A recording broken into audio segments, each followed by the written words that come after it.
I'm here today to talk to you about the ambassador program that Toastmaster is starting.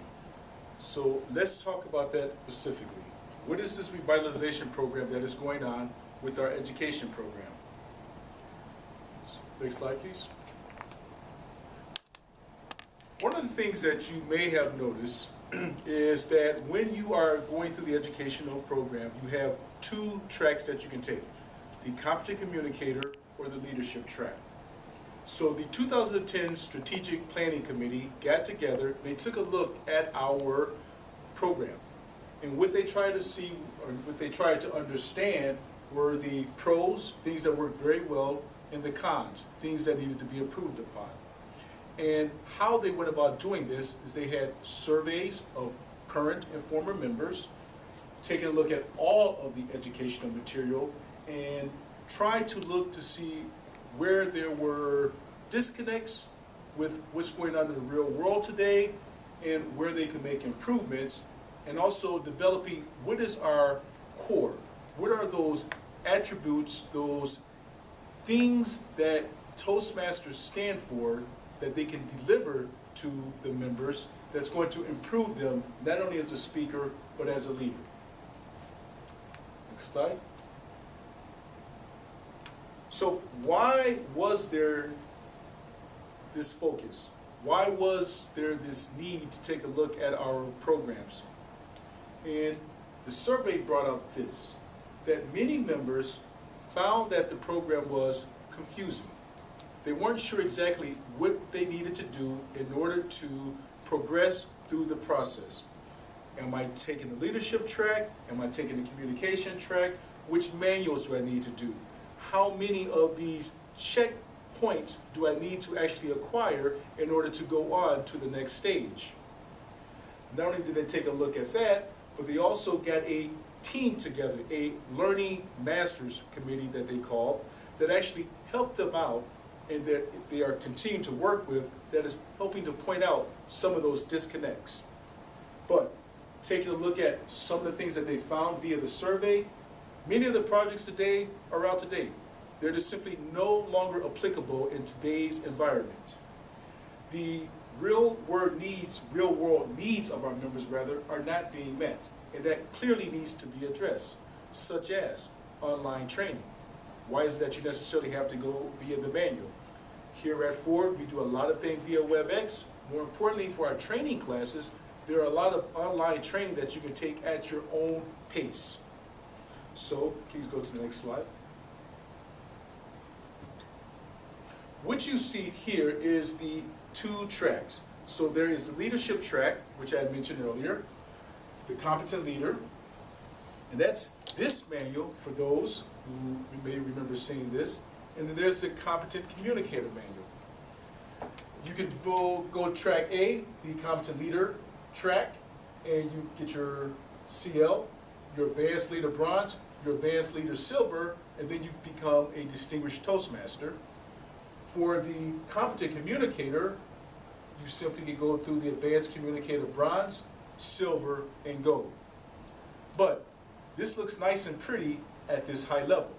But let's take a look at what it entails in order to acquire these different progressions. Next slide. One more. This nice, confusing chart is what you must do in order to progress through the program. And many individuals find this not only confusing, but when you take a look at it, it's somewhat intimidating. So for instance, if you're going through the competent communicator path, there are the advanced communication series that you would take, the entertaining speaker, the professional speaker, the persuasive speaker. But then as you progress further on, you find that you think that you've done the two manuals that you were required to do, but suddenly there's this, oh, you're supposed to do this. You're supposed to have a program for the youth, or some program that you give back to the club that helps improve it. Speechcraft, for instance. And you're so close, I'm going to be there, I have to do this. And many members find that not only confusing, but that can be not only intimidating, but somewhat depressing. You've worked so hard to get through the manuals, you think that you've made it, you've told your leader of education, I'm going to have this done, and then all of a sudden you find out you didn't quite make it. So taking a look at this, the committee decided we're going to make this a little bit easier and a little better for our members. Next slide. Again. So these are some steps they've taken in the last 6 months. They've taken a strong look at, or a deep look at all of the programs that they have today. They are addressing those that are outdated, and they're looking to remove them. For those that are good, they're going to keep, and they are adding programs that keep in line with today, so that the members of Toastmaster will have real world usage, things that are going to help them today and improve themselves, not only as speakers, but also as leaders. Next slide. Earlier I talked that when they got together, they highlighted those core competencies that we are going to need, that they're going to maintain, that Toastmasters builds itself around. And those include public speaking, leadership management, interpersonal communication, strategic leadership, and building your self-confidence. So those core competencies are not going to leave. The program is going to center around strengthening this core.